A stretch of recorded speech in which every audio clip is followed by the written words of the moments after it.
So, hallo und herzlich willkommen in meiner Werkstatt zu einem neuen Bastelvideo. Heute bauen wir einen coolen River Table als Beistelltisch aus Eichenholz und Epoxidharz. Und wenn euch interessiert, wie ich das gemacht habe, bleibt einfach dran. Los geht's gleich nach dem Intro.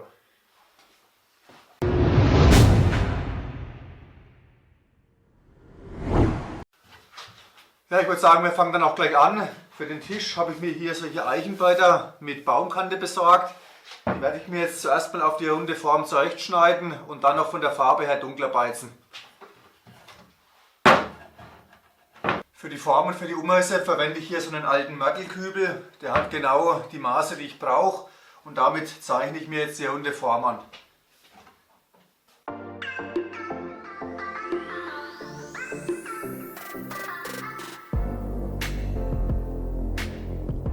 Ja, zum Aussägen der Rundung habe ich, wie ihr sehen könnt, die Stichsäge verwendet. Das hat auch ziemlich gut funktioniert, hat allerdings etwas gedauert, weil das Eichenholz ziemlich hart ist. Wenn ihr ebenfalls die Stichsäge verwendet, solltet ihr darauf achten, dass ihr die Säge gerade ansetzt, weil ihr sonst später schiefe Kanten erhalten werdet.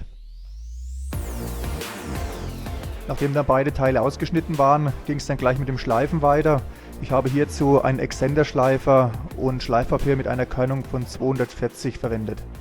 Die Seiten und die Kanten habe ich mit der Hand nachgeschliffen. So, mit dem Schleifen war ich dann soweit fertig. Ich habe ja gesagt, dass ich das Holz dunkler beizen will. Das habe ich probiert, aber der Farbton, der hat mir irgendwie überhaupt nicht gefallen. Deswegen habe ich alles wieder abgeschliffen. Ja, jetzt ist das Holz insgesamt ein bisschen dunkler. So gefällt es mir jetzt eigentlich ganz gut, so lasse ich es auch. Jetzt kommen wir zum Bau von der Gießform. Ja, und damit machen wir jetzt einfach weiter.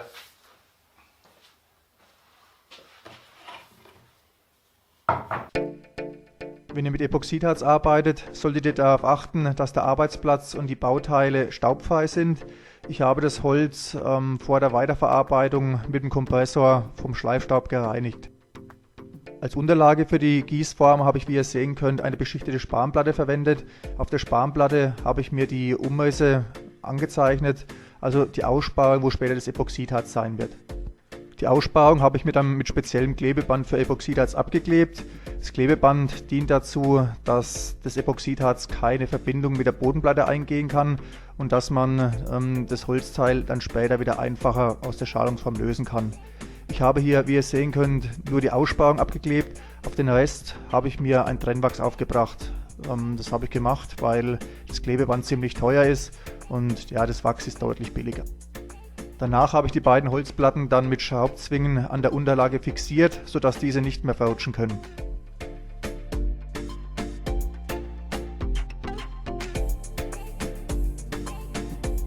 Da meine beiden Holzplatten nicht hundertprozentig plan geschliffen waren, habe ich die Stöße zwischen Bodenplatte und Holz noch mit einer Acrylfuge abgedichtet. Es ist wichtig, dass ihr hier Acryl und kein Silikon verwendet, weil Silikon mit Epoxidharz reagiert und ja, dadurch bilden sich dann leichte Schlieren und das kann man eben vermeiden, indem man hier Acryl verwendet. Die Außenseite habe ich auch noch abgedichtet. Da habe ich dann aber Silikon verwendet, weil an der Außenseite kein Kontakt zu dem Epoxidharz entstehen kann.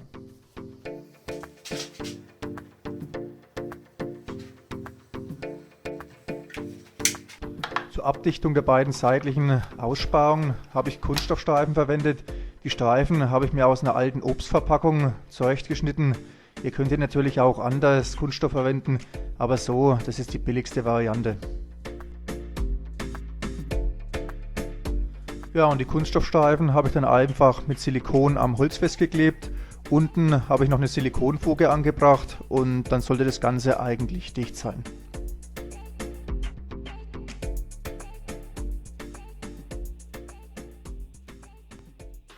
So, die Gießform war dann soweit fertig. Das bedeutet, wir können gleich mit dem Gießen weitermachen.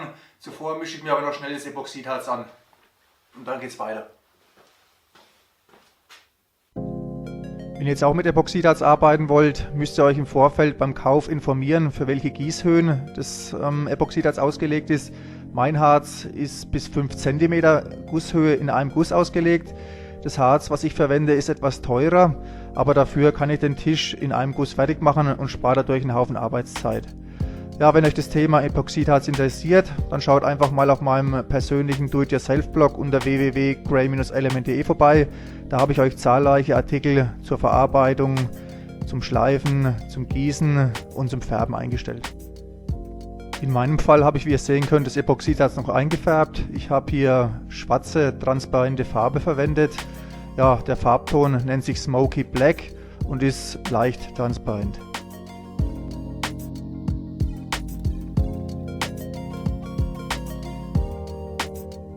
Ja, und nachdem das Epoxidharz dann gut durchgemischt ist, kann das Ganze in die Gießform eingegossen werden.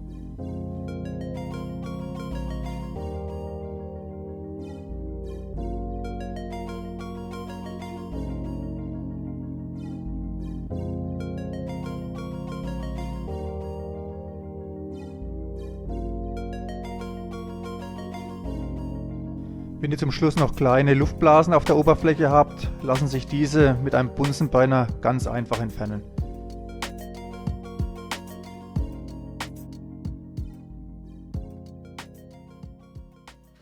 So, nach 3 Tagen ist es jetzt soweit. Das Harz ist ausreichend ausgehärtet.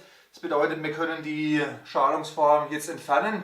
Und ich bin wirklich schon mal gespannt, wie es dann aussieht, wenn es fertig ist.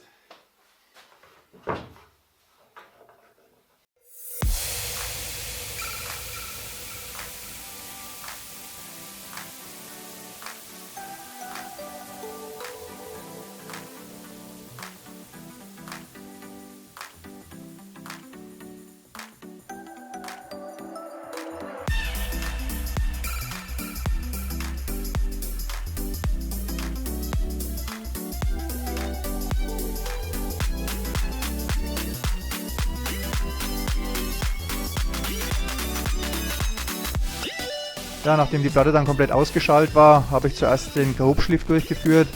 Hierzu habe ich einen Extenderschleifer und ein Schleifpapier mit 240er Körnung verwendet. Den Feinschliff habe ich dann in mehreren Durchgängen durchgeführt. Ich habe hierzu spezielles Feinschleifpapier verwendet mit Körnungen von 400 bis 2000.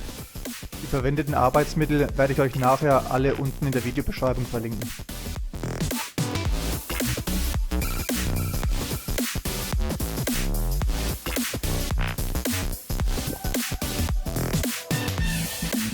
Zur Politur des Harzes habe ich dann noch eine spezielle Polierpaste verwendet.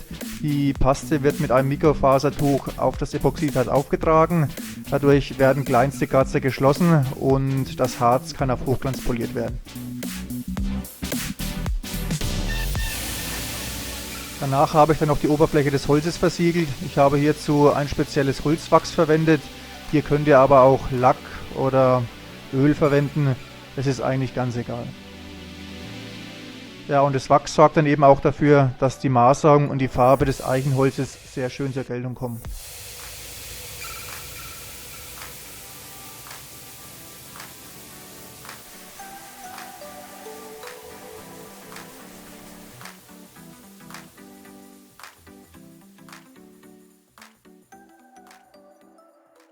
So, da hätten wir jetzt die fertige Tischplatte. Mit dem Ergebnis muss ich sagen, bin ich eigentlich echt zufrieden.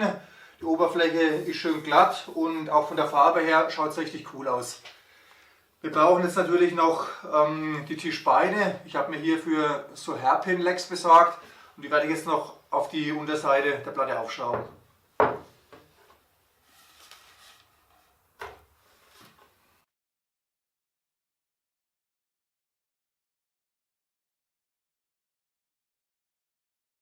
So, damit wäre der Tisch eigentlich schon fertig.